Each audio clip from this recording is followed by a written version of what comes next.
How would you approach Batman? What would you, Christian Bale has Batman. Ben Affleck, how would you do your Batman? Wow, that's a good question. Thank man. you I got one every now and then. Once a year, every year. Yeah. Well, first of all, we'd have to change it to black man. We change it to black man. And last night, the Canadian Award of Distinction here in Banff, you got it from your brother Shamir, who's also a very successful actor. I did. What did it mean for you to get that from him? Oh man, I was just saying, I really couldn't picture anyone else to present me with that award. I think my brother is one of my biggest inspirations in life, and so for him to hand me that honor was very, very special. I look up to him a lot, and yeah, he's great. Inspirations in life. So my understanding is, and if you could thread the needle on this, it was his acting that you saw as a kid that it made you want to be an actor in the first place. It was. So for any of the Ontarians, yeah, make some noise. Yeah, we're glad three of them are here today. That's great. That's good. Yeah, and we all know each other, so it's all good. No, so we grew up in Scarborough, Scarborough, Ontario, and we grew up in community housing, government housing. Single mom raised three of us boys, and we grew up in a place where people's first thought wasn't necessarily I'm going to be an actor. So when I saw my brother get into Wexford School of the Arts, and he started to have plays, and I would go to his theater shows, and it'd be a room like this, even though I can't see much because I'm partly blind by all the lights, but it'd be a room like this, filled with people cheering on my brother. And I just thought that was such a profound thing for me as like a 12, 13-year-old to see how many people had showed up to see my brother in a play, and I think it just changed my whole perspective about this business and what was possible. So you saw him, you saw how many people had showed up and to see him, and that was exciting. Yeah. Was there any part of you that was like, oh, I want to do that too? Like I want to act? Yeah, 100%. I mean, I'm definitely not the extrovert that he is. Much quieter, much more reserved. I've always been that way. I still am, surprisingly. And so I didn't know if I could do it like him with like the musical theater and the that was pretty good right there, by the way. Yeah, a little something. I'm here all week. But I didn't know that I could do it like that. I thought that it was just so amazing that he was able to tap into something else within himself, and that form of expression was always very appealing to me.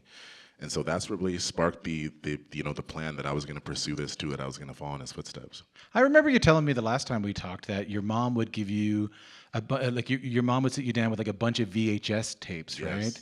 To show you. You would be sort of watching movies all day. Yeah. Remind me why she did that. Was it just? Yeah. No. It's as I said, my mom, who's an incredible human being.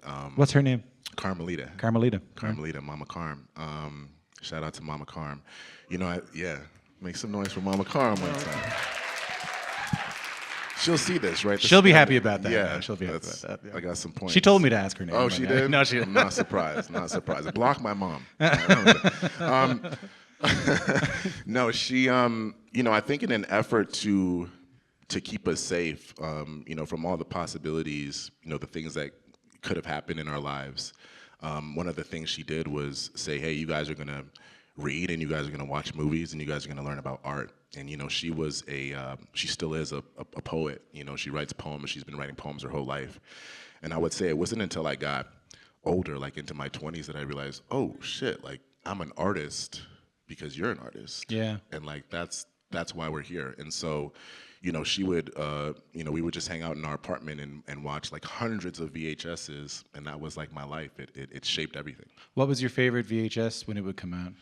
Oh man, I have so many classics. I mean, obviously like Denzel, like X. I remember watching X, that being a very profound, yeah, make some noise for that. Yeah.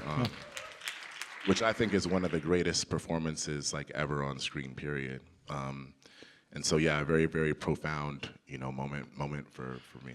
You got cast on Degrassi when you were, shout out Degrassi. Shout out Degrassi. For the Americans in the room, getting cast on Degrassi in Canada is like the biggest thing in the entire world. Huge. But it's also like sort of the Law and Order of Canada, in that like a lot of like incredible emerging like massive actors and artists now were once on Degrassi. Absolutely. You know, the same way you'll see like Julia Roberts on Law and Order. Yeah. You'll see like, oh, is that, you know? Right. How old were you when you got that? You were a kid, right? Yeah, Degrassi was a very early special job for me. You know, it's like a rite of passage for a young Canadian actor. What do you remember about getting cast on that?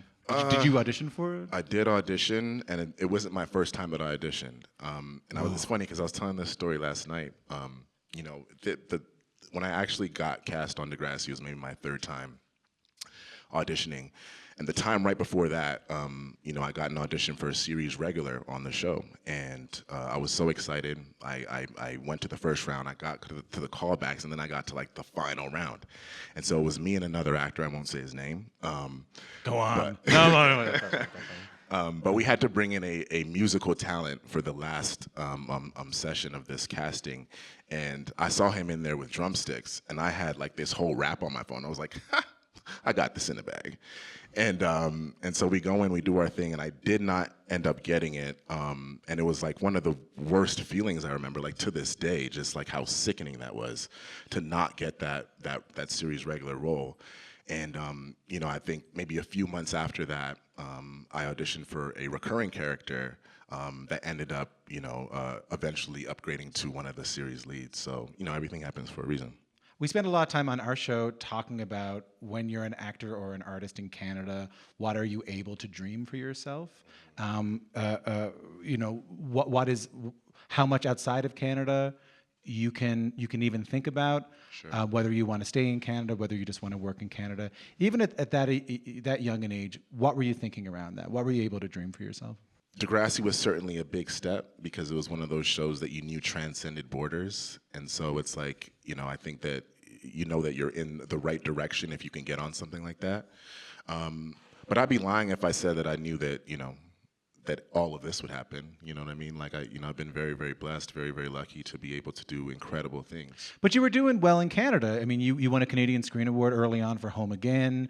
Yeah. You were in Degrassi. Did you have your sights set on Across the Border? Did you have your sights set? Yeah, 100%. Even as a younger actor? 100%. I always knew that it had to be bigger than just here, because that's what art is, and that's the power of art. And so why limit ourselves to, you know, any one pocket in the world? I just, you know, I realized that art can change the world. You know, I think, you know, and I've always been cognizant of doing art that is not only, you know, commercially viable, but has something to say. And so anytime you're a part of those projects, I think that the sky's the limit. You were really driven even when you were young. What's behind that? I think it's just upbringing, you know. I think growing up the way we grew up, you know, acting for us, you know, it's just like it's the cherry on top, right? It's an escape. It's like, you know, I think when you can dive into something like that and you have that form of expression and inspiration, I think, you know, when you come from a place like we come from, the fire just burns even harder, you know, to want to do something special, you know, to want to inspire, to want to show people that it really doesn't matter, you know, what your past is like. You know, your future is endless. The opportunities are endless for you, and I think that in a weird way, I've taken on that responsibility. Just to make sure I understand it, so like when you grow up in Scarborough, where you grew up in Scarborough, there is sort of a limitation placed on you by society. Of course. By Canada, by society. Of course. And that makes you feel internally that limits what you have the ability to do for yourself. No question. Yep. Growing up, you know, we grew up in a community where they, you know, they said, you know, that the youth were at risk. Yeah. And our mom always told us, you know, sons, I hope you know that just means you're at risk of being great. You're at risk of being great. Yeah. That's a powerful thing to hear growing up. Very much so. Shout her out again. Shout out Mama Carm. So this is when things start going crazy. So in 2014, You get the film When the Game Stands Tall. There's a few reasons this is significant for you. One, it's a feature film for a major studio in the U.S., which is a pretty big deal for a young Canadian actor. Yes. You're portraying which would go on to come up throughout your career, which is a real life person, a real life young man, a high school football player who's murdered, T.K. Kelly. And I want to talk a little bit later how intentional you are with the decisions you take on now. But back then, what was your expectations of this script? What do you remember seeing when you got it? I remember seeing that, you know, it was going to be like a Sony Pictures movie. It was the first studio movie that I'd ever like auditioned for, so that was a big deal. Yeah, it's the graphic that was at the front of those VHS tapes. Yes, exactly. Yeah. exactly.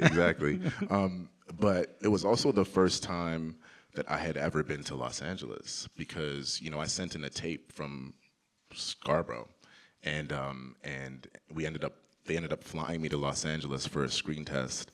And that was the first time I was in LA for like 24 hours to do this screen test. So it was just it's a moment that will always stick with me. It's like I went on a plane, you know, 5 hours on a plane to chase my dream, and I was just hoping for the best, and came back 5 hours on a plane, and it was just like, I hope I get it. And I did, and that was my first big American job. And it's so crazy. I mean, I could go on like a tangent about what that film means to me and the other things it spawned for me. Well, that's the next thing I wanted to ask you about. So I wondered if you could tell the story. I don't know if you guys know this story. It's one of the most incredible stories in terms of, because I don't believe it's a big break story in that I believe that you had worked and prepared yourself for a moment like this. Yeah. So can you tell the story of who saw the trailer, how long you were in the trailer, and what happened after that? Yeah, so I ended up doing this film When the Game Stands Tall. I play this football player, and you know, I'm a supporting character at best. You know, a few speaking lines, but I'm in the trailer of this movie for, I kid you not, like 2.5 seconds. And David Oyelowo, who's a fantastic human being and fantastic actor, he had taken his kids to the movies, and one of the previews was When the Game Stands Tall, for the movie that he had gone to take his kids. And he saw me in the trailer for 2.5 seconds, and I'm not sure what provoked him to be like, whoa, that guy should be John Lewis. And I was like, you know, I get a call from my agents saying, hey, we got this self-tape request for you to tape for the role of John Lewis. So hold on. So David Oyelowo, who is playing Martin Luther King, he's already been cast as Martin Luther King Jr. in Selma. Yes. He sees you for 2.5 seconds in a trailer with his kids. Yes. And what? He calls Ava DuVernay? He calls Ava DuVernay and he says, hey, I think I got your guy. You know, you should get him to send in a tape. And I kid you not, you know, my self-taping capabilities back then were shoddy at best. So I took like one of the sheets from my bed, I swear to God. I taped it on my wall. I had my little brother record me, who like is the farthest thing from this business and like just hated every moment of this. Like I was, you know, and I had to do like 15 takes, of course, because I was like, Ava DuVernay and Oprah are gonna see this, like. And so we did it. Like I pulled it off with my wrinkly bed sheet in the background, and I sent in the tape. And I kid you not, maybe 20 or 30 minutes later, I get a call from my agent, and he was like, "Hey man, Oprah and Ava DuVernay want to Skype with you." It was Skype back then. And I was like, "What?" He's like, "Yeah, I think you're about to get this role." And I was like, "Whoa!" And the rest was history. Let's just back it up a little bit there. Did David ever tell you what he saw in that 2.5 seconds? I have no clue, but David is a very spiritual, connected human being, and everything happens for a reason. Truly, you know, I can't tell you what he saw in that 2.5 seconds. I don't know what it was, but he decided that I should be in the mix for this, and there I was.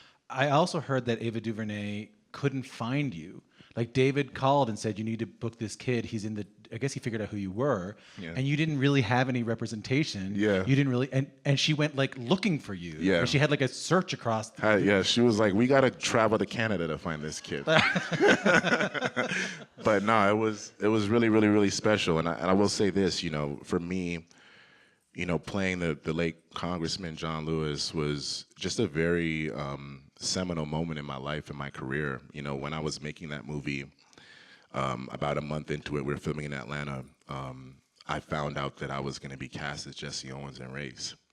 And I just remember thinking, damn, like, for me to have a front seat to David Oyelowo playing Dr. King, in the civil rights movement, and just understanding, American heroes, world heroes, that I was watching one, that I was playing one, and that I was about to be playing one again. Just a very special thing for me, and I don't know that I would have been able to transition in that way had it not played out the way it played out. Had he not found you the way he did, and had he not, Yeah. so you get cast as John Lewis in this film in Selma.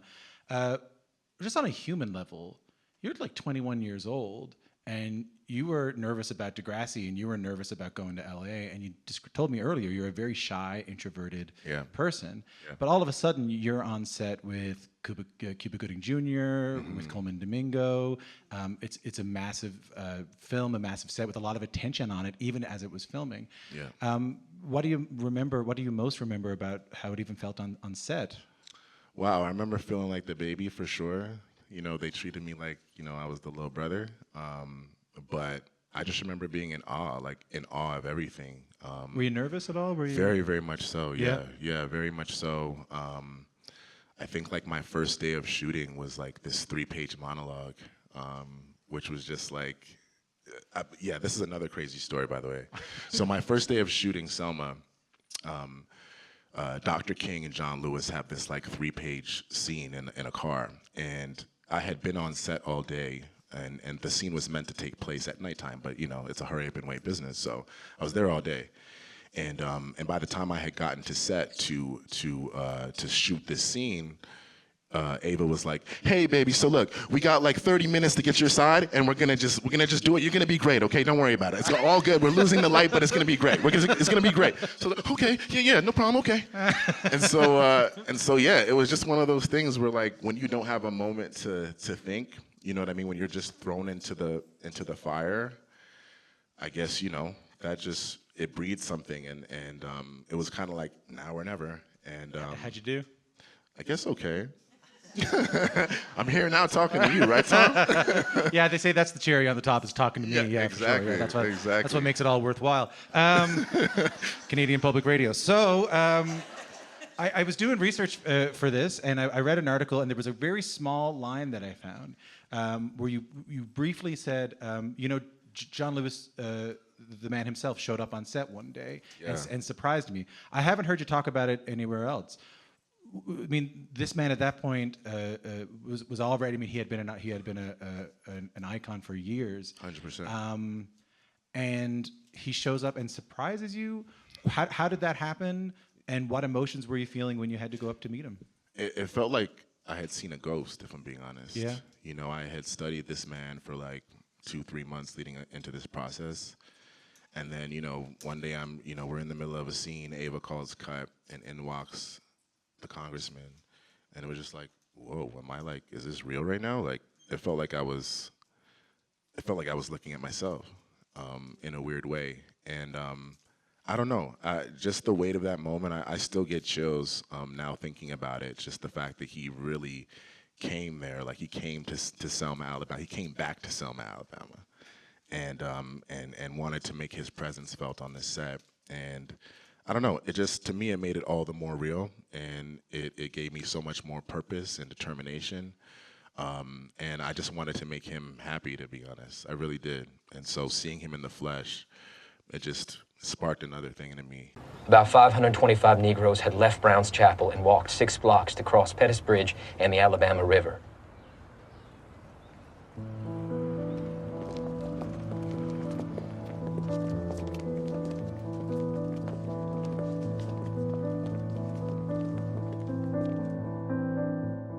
TV, you star opposite Julia Roberts in the critically acclaimed series Homecoming, playing a young military veteran transitioning back to civilian life. You get your first Golden Globe nomination. And then if Beale Street could talk, yeah, for sure. Thank you. Not just based on the novel by James Baldwin. Also, Barry Jenkins' follow-up to Moonlight. Yeah. What did he tell you about why he cast you? What did it mean for you to be cast in that? It was everything. And it actually speaks to manifestation. Like, I'm a very, spiritual person. And when I saw Moonlight, like the rest of the world, just blown away by the talent of Barry Jenkins, and I had gone back to watch his first film, a much smaller film, Medicine for Melancholy. And I just remember thinking to myself, man, I would really love to work with Barry Jenkins. Like, I would love that. And I actually said it to my agent. I was like, hey, man, if Barry Jenkins is ever doing anything, can you just, let me know? Like, I just love to know. And I kid you not, it sounds like I'm lying, but 2 weeks later, he calls me and he's like, hey, man, so look, Barry Jenkins is making his next movie, and the lead character is this guy named Fonny. And I said, what? It's like, yeah, Fonny. And I said, Stephan, Fonny. This feels like something. And I said, you know what? This is really, really cool. And so I sent in a self-tape.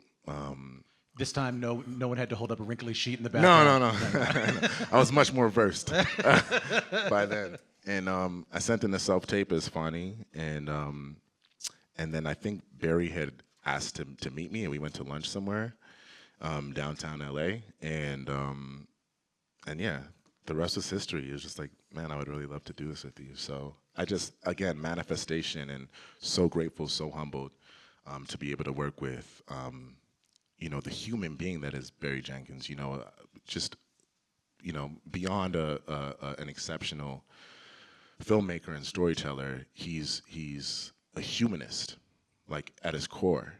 And so that was a very, very special thing. It didn't even feel like I was making a movie. It felt like I was doing a high school thing, like a student project, if you will. Just the intimacy of it all. Like it didn't feel like you were acting. It didn't feel like a. No, not at all. Just really strange, hard to explain. But one camera, and not set coverage or shots. It wasn't okay, we're gonna shoot over here for an hour, and then we're gonna flip and do that for an hour. It was kind of just this is gonna happen, and we're gonna just pick it up. We're gonna just find it. We're gonna go back and forth. We're gonna, and it was just. I haven't had an experience like that since. It just felt like I was making this teeny tiny thing that became a pretty important thing. I love you. You know that. I do. And I understand what you're going through because I'm with you. The things that tormented me the most were the very things that connected me with all the people who were alive.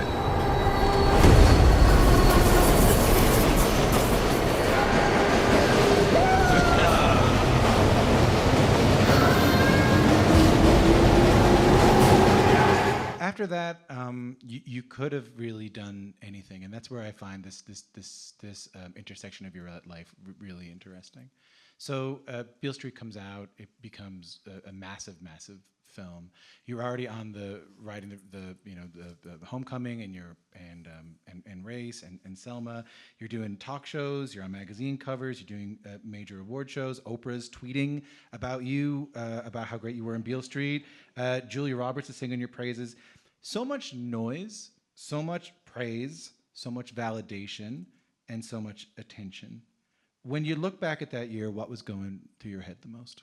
Life for sure changed. I mean, yeah, I don't know. I just felt like, wow, this is really real, and it just made me feel like anything was possible. It was weird, don't get me wrong. I had grown up watching Julia Roberts, right? It's just weird that now I'm I'm spending every single second of every day with her, and just really, really strange. But I just remember feeling oh, I think anything is possible. It's just I'm here now. I think I'm really here. So it was a very special moment. I heard Julia gave you some advice around that time. Do I don't know. I remember some advice she gave me. She's. I won't try and trick you. Like when I was doing research for this, I was finding articles around the time that you and Julia were working together, and she said something to you, and this is what you'll see why I find it interesting. She told you to take your time. Yeah, Julia is really special. She's a really special human being. But I learned a lot from her. You know, I don't know if any of you have seen the show, but it's. Thank you. It's a very dialogue-heavy show. So a bunch of talking, a lot of memorization, my favorite. and I remember like day one, you know, we had gone into like a rehearsal, and Julia was like, "Hey, Stephan, so, you know, just so you know, like, I'm super prepared and I'm super on time. So you'll be super prepared and super on time, right?" I was like, "Oh, yeah, of course. Yeah, 100%. So just, you know, just set the playing field right off the bat, you know, that I knew that it was going to feel like a marathon with her and like tennis in the best way. And I just wanted to keep up. I really just wanted to keep up. And so I would watch her and the way she did things. And yeah, I think it was more so just like, you know, Steph, we're here. It's just me and you. You know, pretend there's nothing around, and you have all the time in the world. And I think when an actor, when your scene partner can make you feel like nothing else is happening, it's a gift. Oh, interesting. Because I wondered whether it was career advice because after that, like my guess is, after that year, Beale Street and Homecoming and all this stuff, you must have had a million offers coming your way, and it seems to me you at this stage is where you become very intentional about what you will do and what you won't do. Would I be right about that? Would there have been a lot of no from you in that time? Yeah, 100%. I think that as you grow up in this business, I think the things that you say no to become just as important as the things you're saying yes to. And yeah, I just wanted to play a long game. Like, I intend to be here for a long time. You know what I mean? And thank you. And so, you know, for me, it was about crafting something that, you know, was gonna be sustainable. You know, that was gonna have longevity. It's nice to play, you know, civil rights heroes, but like, I want people to know that maybe I could be funny. I want people to know that, you know, I could do action, that I could be in like space, do sci-fi. Like, I just wanted people to see me in different spaces. Oh, so very interesting. Because the one thing I read keeps on coming up when you talk about it is the idea of I want to be purposeful in the roles that I take on, and the easy reading of that would be I want to play important people, but that's not what you're saying. Not at all. Not at all. It's cool. Don't get me wrong. And I think that doing those things has certainly given me probably a respect in the business that's pretty cool. You know, because playing real people is not like just making things up and like doing whatever you want. Yeah. So I think that, you know, I'm certainly grateful that was like my foundation. But it wasn't my intention to be doing that forever. You know what I mean? Yeah. And so for me, it just became about, as hard as it is, right? Because you say a million offers, but you'd be surprised, man. It's not always like that. Yeah. And so it's the types of offers you're getting. That's sort of what I mean. Right? Yeah. And so for me, all the no's hurt, because it's like, you know, it's not like at this point, you know, I'm making a whole ton of money or anything like that. It's just kind of like you're saying no to opportunities, like real life opportunities, because there's a bigger picture in mind. And so that leap of faith, that sacrifice, you know, that's why I'm here. How do you know when to say yes? You don't really know. You just go with your gut, man. You know, I don't know that you ever really know.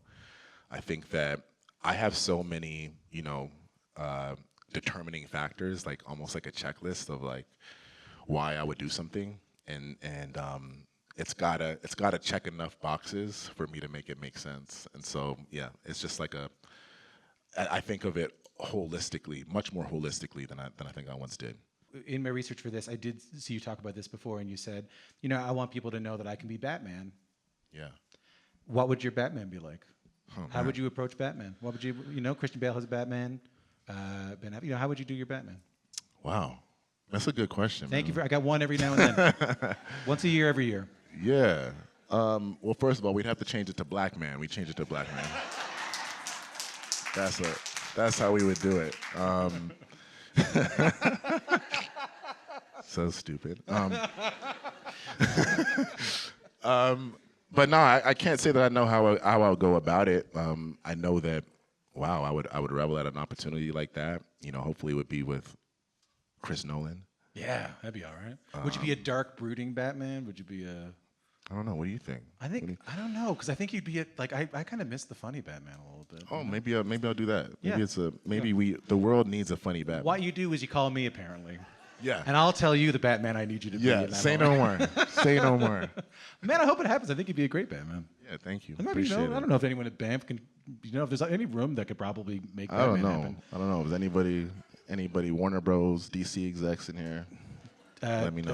10%, by the way. Hey, Oh, yeah, say no very much. more. I appreciate that. So, of the gross. So, don't give me net.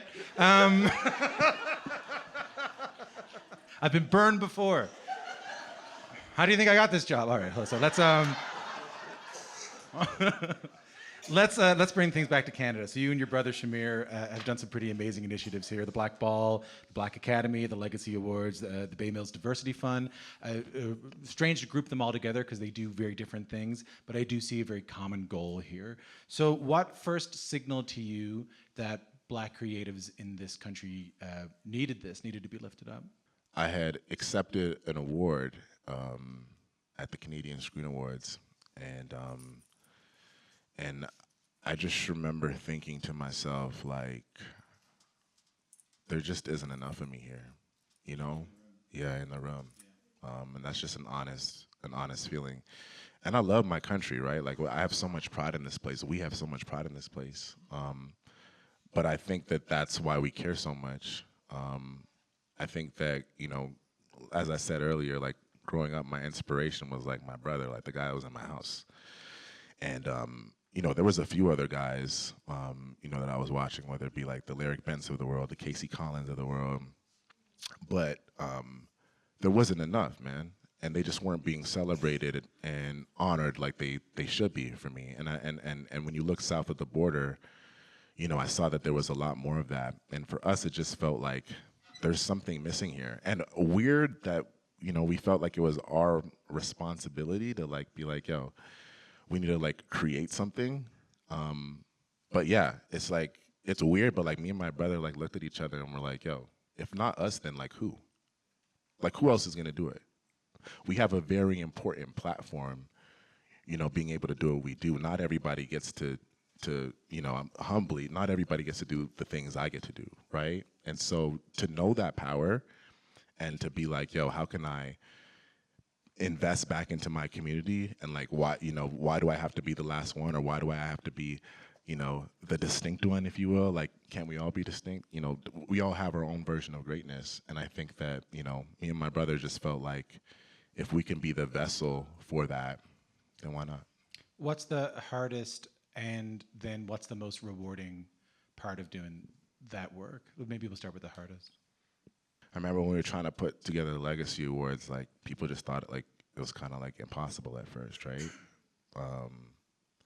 Because it had never been done. I mean, I think that there was Black award shows, but never anything live, nationally televised At that scale in Canada. On that scale in Canada. Yeah.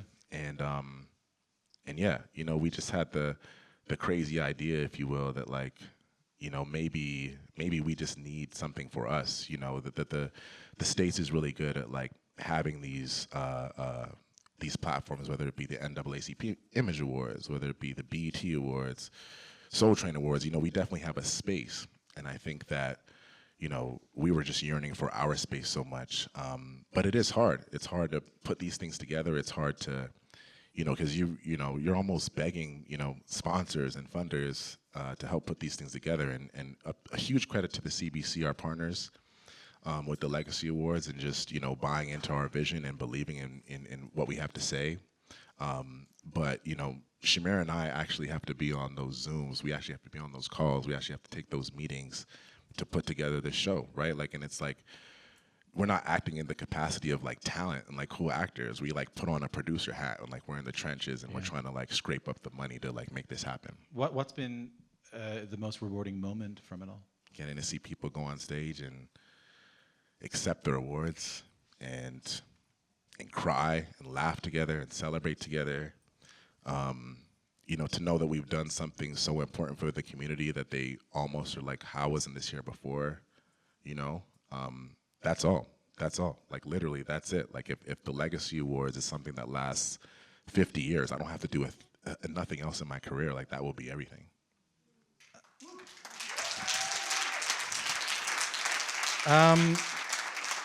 I want to go back to where we started here and talk about Scarborough. So your company, Bay Mills, is named after the neighborhood you grew up in there. When you were promoting Beale Street, you called Scarborough your Beale Street. You dedicated your Emmy nomination to Scarborough. You and Shamir just received your own stars on Scarborough's Walk of Fame. What is it about that place that has stayed with you through this whole journey? Forged through the fire, man. Forged through the fire. I always say that I wouldn't change it for anything. Forged through the fire. Yeah. There's, you know, they say that coal under pressure makes diamonds. You know what I mean? Yeah. And I could confidently say that I wouldn't be the actor I am, the artist I am, the human being I am if I didn't come from this place. And so I just wouldn't change it for the world. You know, like my single mother who raised us, seen everything together, you know, poverty, violence, death, homelessness. We've been homeless together. I had to live in a shelter with my family. But these are the things that make you the man that you are, the human being that you are. And yeah, I wouldn't change it. And so we wear it proudly on our shoulders. And I think that we, you know, I think that there was this this thing associated with being from Bay Mills or Scarborough when we were younger, and we made a very conscious effort to flip that on its head and be like, nah, this is cool. Bay Mills is cool. This is cool to be where we're from. Oh, so being from Scarborough, being from Bay Mills was sort of there was a tension in the way people talked about it, a condescension in the way people talked about it. Yep. And we wanted to associate it with making movies, making magic, cinema, storytelling, art, changing the world. And so yeah, that's the purpose. Thanks a lot for coming in, man. Thank you. I appreciate it. I appreciate you guys. Much That's the appreciated. great Canadian actor, Stephan James, this year's recipient of the Canadian Award of Distinction at the Banff World Media Festival. My name is Tom Power. Thanks so much for coming out today. Enjoy the rest of the festival. Take care. Thank you.